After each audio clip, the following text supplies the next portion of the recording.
It's been 2 years since I lost my mum. That loss was the biggest void in my life.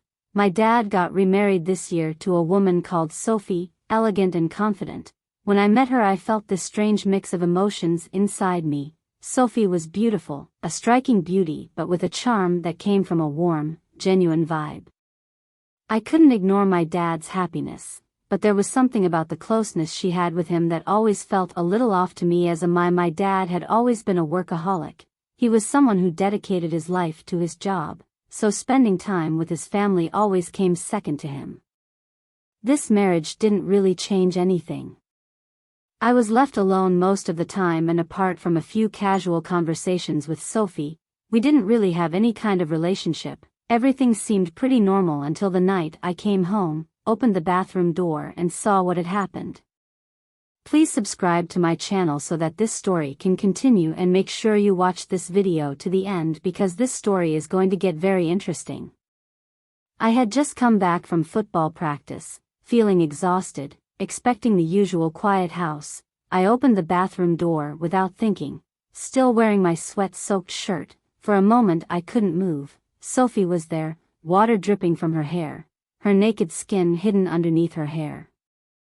I immediately dropped my head and slammed the door. Sorry, my voice was trembling, my heart was pounding, my hands were gripping the doorknob as if I was holding on for dear life. I waited for about a minute, then I heard Sophie's voice. "It's okay, just be a bit more careful, okay?" Her voice had warmth in it, but also a hint of shyness. It was as if she was trying to pretend it hadn't happened. I should have done the same, right? But I couldn't. My face was on fire, my mind was frozen in that moment as I walked into the living room. She was wearing a thin shirt and a short skirt. I could see a slight blush on her face as she looked at me, but there was also a look of satisfaction on her face, as if she was a little embarrassed but not really bothered by the situation. "I've got some things to do," she said, tossing her hair back. "A quick flick, I'll be out for about 2 hours." Her voice sounded natural but also like she was trying to cover something up. Then with a quick smile she turned and left the house. I stood there still frozen. My emotions were all over the place. My heart was racing, my mind was replaying that moment over and over again. I tried to push the thoughts out of my head, but everything about it had this strange appeal. I took a deep breath and got up. The best thing to do to calm myself was to take a shower. I took a quick look at myself in the mirror. Steamy, I couldn't hide the confusion in my eyes or the tension on my face. I stepped into the shower, trying to relax as the warmth of the water hit my body, but my mind wouldn't settle. No matter what I did, I couldn't shake the impression Sophie had left on my face. I felt a little more relaxed as I stepped out of the shower, knowing Sophie wouldn't be back for a while. Sophie wouldn't be back for another 2 hours. I went to my room, put on my robe and lay down on the bed. I grabbed my phone and tried to find something to distract myself, but it was useless. Sophie's voice, her movements, those brief glances were etched in my mind. My eyes were fixed on the ceiling and my mind was still.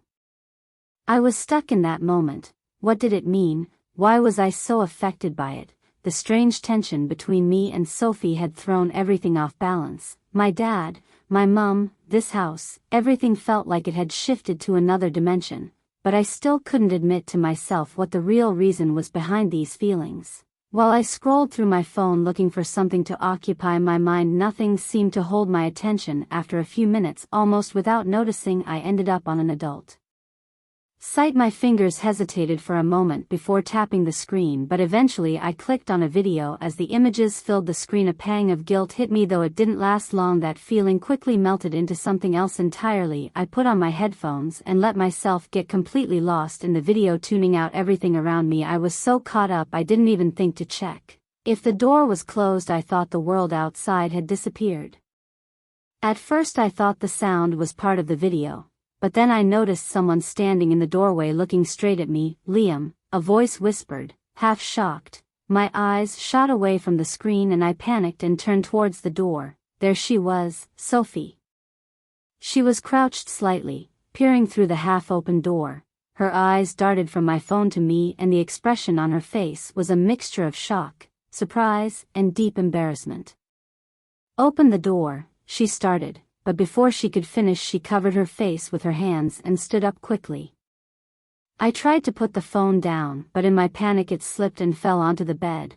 Pulling the tie of my robe tighter I stammered, "Sophie, but the words got stuck in my throat. Without saying another word she turned and ran. I could hear her footsteps fading down the hallway, but I couldn't move. My face felt like it was on fire. My heart was beating so fast I was afraid I was going to die. What had I done?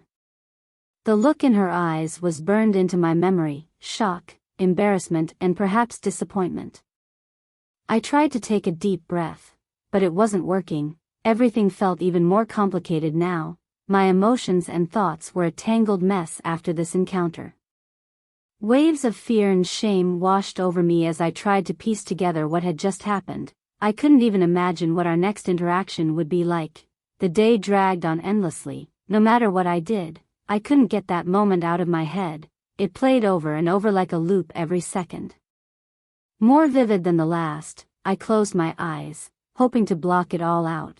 But the memories only grew stronger, guilt and embarrassment consuming me, mixed with the image of her startled face, her wide eyes still staring back at me in my mind. When I heard the car drive away and the distant sound of the front door, I knew something was shifting. There was an uneasy anticipation in the air. I didn't know what was coming, but it felt like everything was about to change. I felt like everything was about to change. Then the door creaked open slightly and Sophie stepped in. My eyes locked on her immediately. She was wearing a silky pink nightdress trimmed with lace that shimmered faintly in the dim light. It hugged her figure in such a way that every move she made mesmerized the room. The room was silent, so quiet I could hear my heart beating in my ears. Sophie slowly walked over and sat down on the edge of my bed. "Your dad's gone, Liam," she said softly. Her voice calm but with a hint of nervousness in it. I could hear every word clearly, but I couldn't think of how to react. My mind was blank except for her presence, the weight of the moment pressing down on me. The weight of the moment pressing down hard. All I could do was stare into her eyes. Something inside me just snapped at that moment. Controlling my emotions felt impossible. "Sophie," I said, my voice trembling, "I know Dad hasn't paid enough attention to you. That he hasn't made you happy. That's not true." "Right, but I want you so much." Her eyes widened in instant shock, fear, and maybe a hint of guilt. She leaned towards me for a second but quickly pulled away as if trying to process what I had just said. "Liam, this isn't right," she stammered, her voice trembling. "You can't think like that. It's wrong." Wrong? The weight of my words hit me like a ton of bricks and her look only made it worse. To be so close to her, to feel like we were walking this razor-thin line. My head was spinning, the pull I felt, emotional, physical, everything was overwhelming. But she just sat there staring at me in silence, as if trying to make sense of what I had said. The silence stretched between us, thick and heavy. The air in the room felt suffocating, as chaotic as the storm raging inside me. I didn't know what to do or where to start. My mind was screaming that I wanted her, but I had no idea how this was going to end, how it was going to end. Finally, "Sophie." She lowered her head and took a deep breath. "This is really complicated," she said, but thinking like that, the uncertainty in her voice reminded me that nothing about this was going to be simple. I had no idea what was coming next. Then something shifted in her. The turmoil in her eyes seemed to fade, as if some invisible chain had broken. Her gaze changed, bolder, hungrier, and before I could process what was happening, she was kissing me, her lips meeting mine softly but with an intensity that stopped the world in its tracks. It was as if everything suddenly made sense, every question, every fear, every hesitation. Every hesitation just disappeared. The chains that had held me down felt like they were gone, shattered in an instant. My heart was pounding so hard it felt like it was going to burst, but all I could concentrate on was the way her kiss made everything else fade away. That kiss, it wasn't just a moment, it was a turning point. I was stunned, but at the same time the closeness, the connection, it unlocked something inside me. Every emotion I had, desire, confusion, longing, all swirled together as if nothing else in the world mattered but this. A few seconds later she pulled away and I saw that conflicted expression in her eyes again.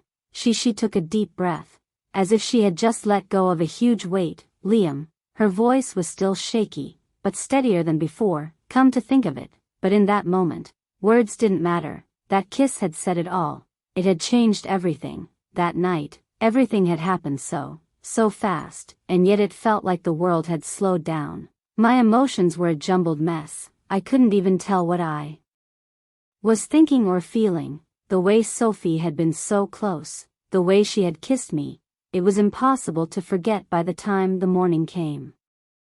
When I woke up, she was still beside me, her eyes sparkling. Even in the early morning light I could feel the contentment radiating from her as she slowly sat up in bed. She gave me a small, soft smile. Sophie stretched and stood up, looking almost serene. I'm going to take a shower, she said, her voice calm and light, as if the weight of the world had been lifted from her shoulders. She walked out of the room with a certain ease, as if she were free, and I just sat there, still reeling, lost in thought.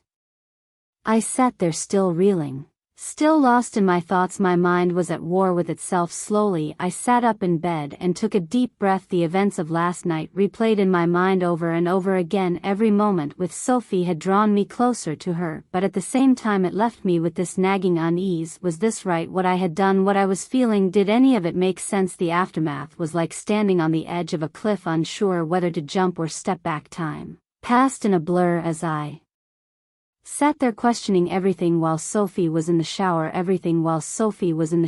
I stayed in bed alone, my thoughts spinning.